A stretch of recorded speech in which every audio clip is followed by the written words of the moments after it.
Hello everyone, good afternoon. I'm Samia, I'm a writing specialist. Before I begin, I would like to thank my wonderful mentor, Dr. Cavedo. I would like to thank you all for coming today. It means a lot to me. Today I'll be presenting The Yellow Wallpaper, a short story by Charlotte Perkins Gilman, and The Awakening, a novella by Kate Chopin. At this time, it was normal for men to be superior, and so they would deny women the right to voice their opinions, access opportunities, and exercise autonomy.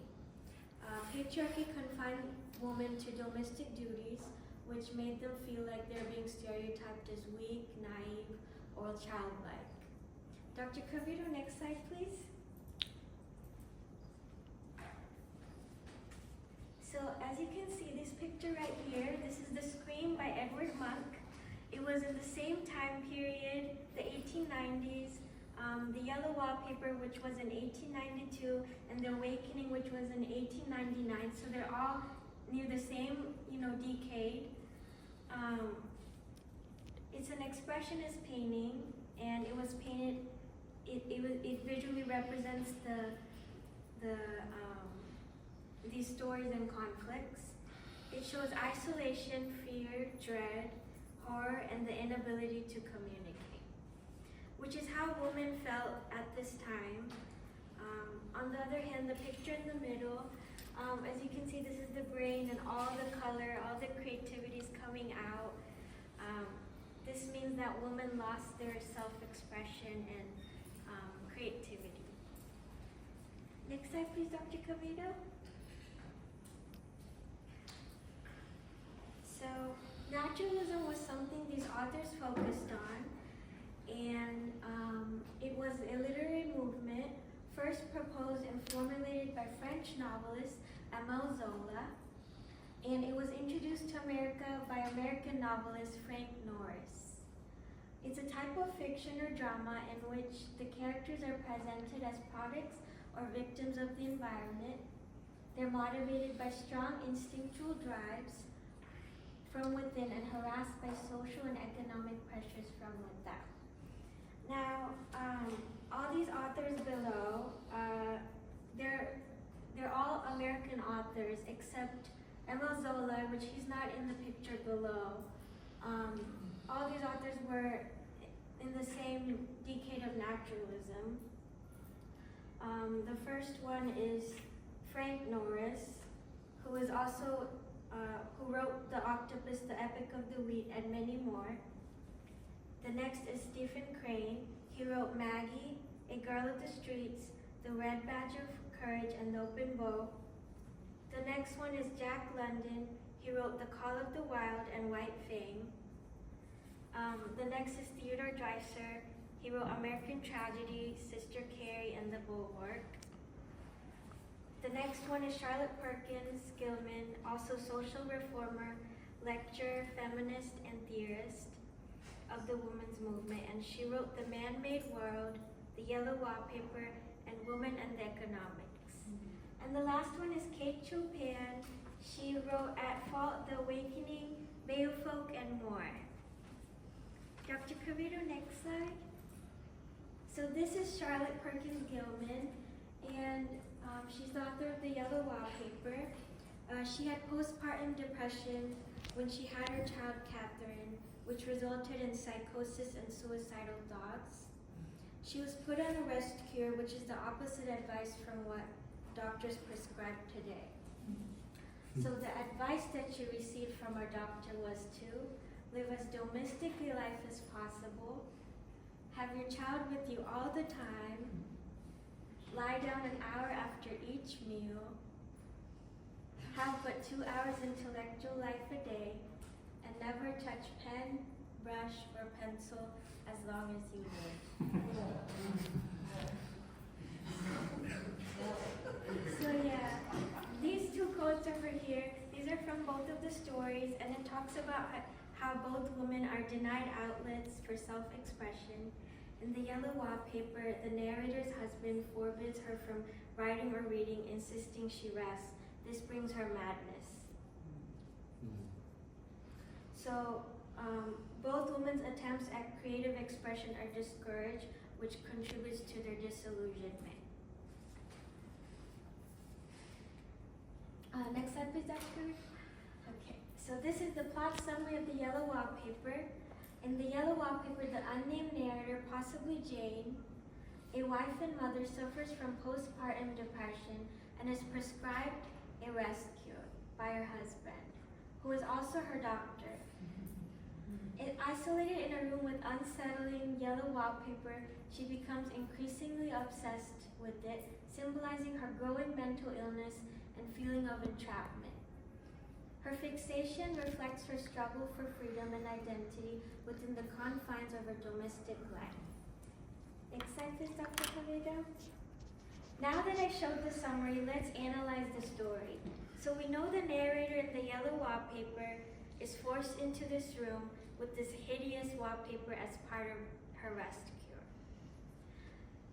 Now there's many symbolisms and imagery in the story. In this slide, this quote, the first one, it says, the narrator notices that the windows are barred, an aspect which makes the room look like a prison. Here, the symbolism is the room, which is a mental and physical entrapment. The second quote, and it is like a woman stooping down and creeping behind that pattern. Here, the symbolism is the shadow or spirit creeping behind the pattern, which is actually her mind breaking free from oppression.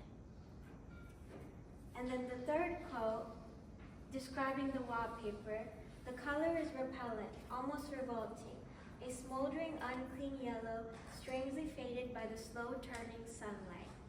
Here, the imagery is how the narrator is feeling.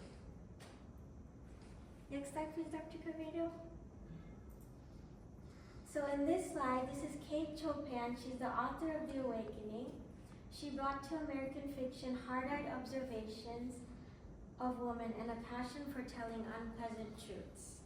Now the unpleasant truths would be the conflicts in marriage, the expectations in society, and the abandonment of freedom. These problems pressured them to conform to societal expectations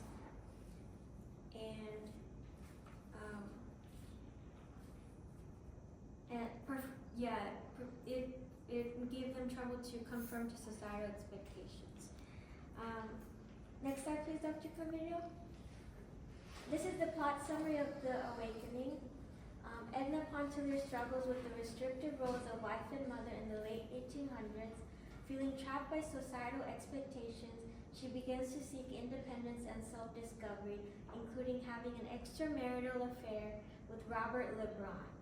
As she awakens to her desires and identity, Edna begins to reject the life others expect of her and pursues her own sense of freedom. So Edna was actually a good person. She was just tired of her husband's control and superiority, and that's why she did what she did. Now that I shared the plot summary, let's analyze the story. So Edna compensates for her isolation by cheating on her husband. This is because he is uncaring and indifferent to her needs. She didn't get any attachment as a child, so she looked for it in Robert.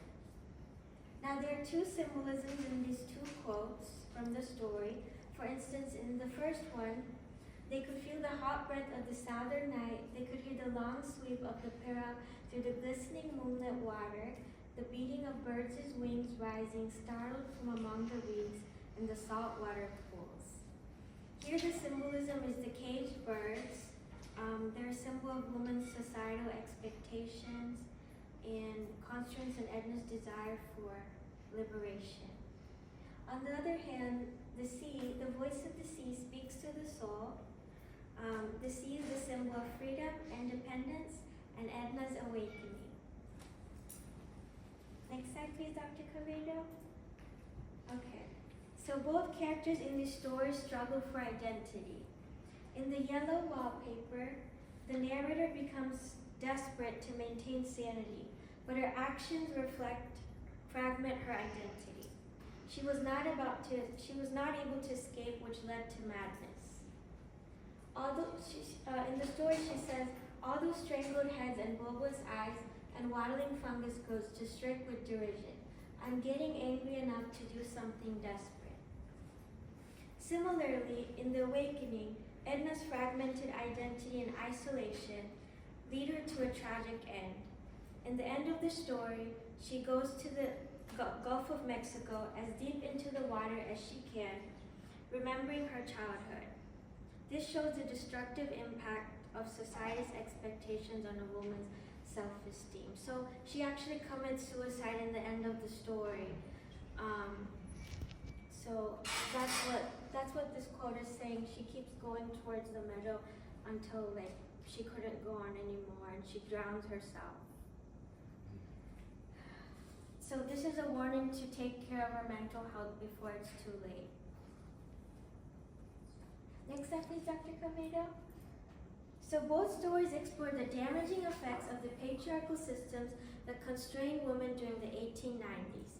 The isolation, objectification, and denial of autonomy of the protagonists not only pushed them into emotional and psychological breakdown, but also reflect the broader social realities of lives during the time. Society refused to see them women as they truly are.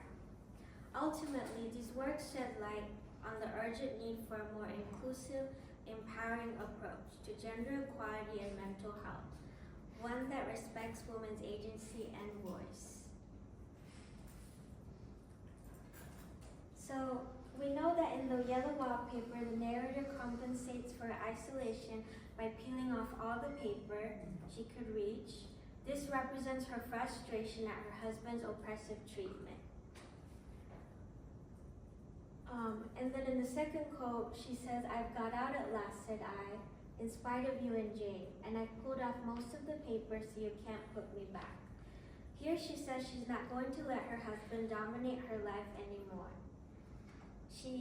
This also means that she isn't going to let the wallpaper control her life. She's making herself free from the wallpaper, her husband's patriarchy, and Jane, whom readers assume is herself. Now Dr. Cavedo is going to show you a psychological horror movie trailer of the yellow wallpaper. This movie adaptation just came out, right? Yes, this movie came out recently in 2022. So you guys can check it out. It's on YouTube.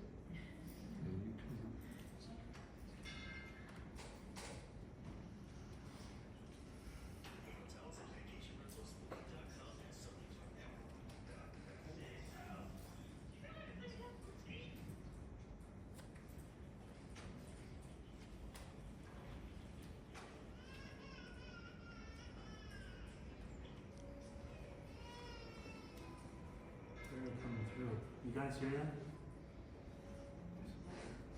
We had it fixed on the other thing. I know.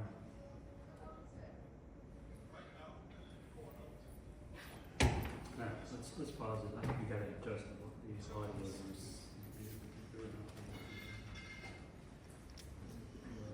Is it this one? No, it's Yeah, it's not the photos.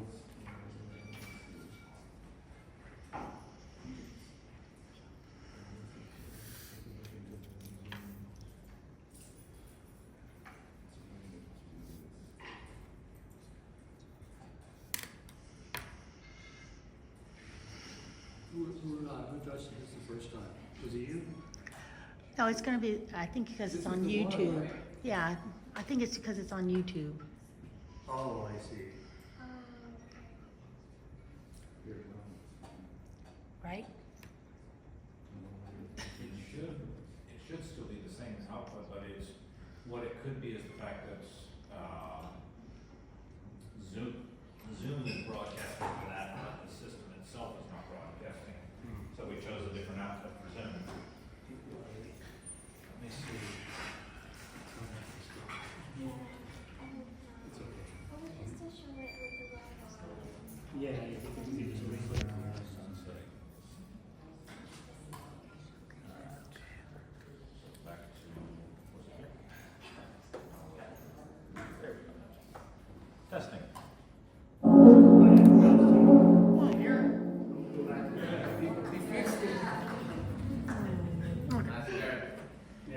The eighth engineer. We don't even need IT with you in the room, right? We fix everything. That's great. Thank you.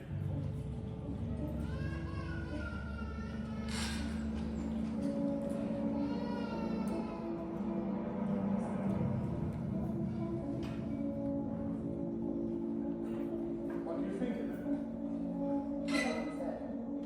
Right now, the court owns it, but for the summer, it's ours.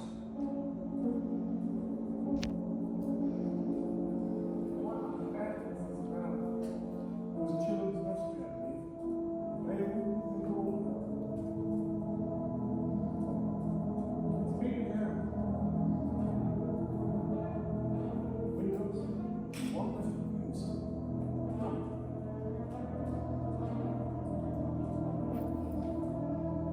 See the garbage and office over here.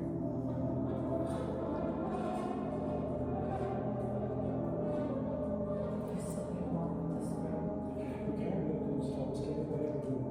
As soon as we change the papers, we go to work. There's nothing worse than a station to these sort of fences. He cares for you so much and truly wants to see you get better. Except he doesn't think there's anything wrong. It's a horrid smell. It's coming from the wallpaper, you know. We should burn this house down to the ground.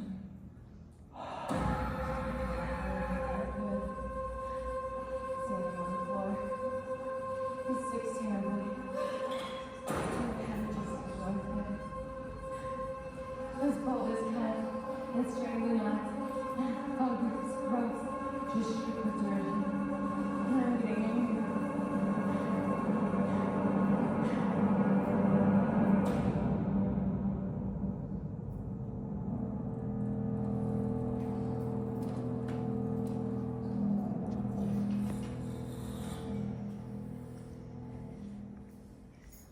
Alright, so listen up, stay far.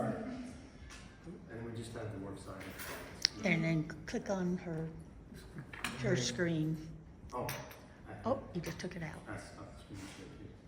It's okay, it's just the work side, all that's left. There's something I wanted to mention. So during this time, like, it wasn't that men were mean or anything like that. It was more like, it was just, they were very controlling, like they were powerful, and women had to be, you know, in the homes and do work from home. So it wasn't like, it was just normal during that time for it to be that way. So do you all have any questions? Okay, thank you guys.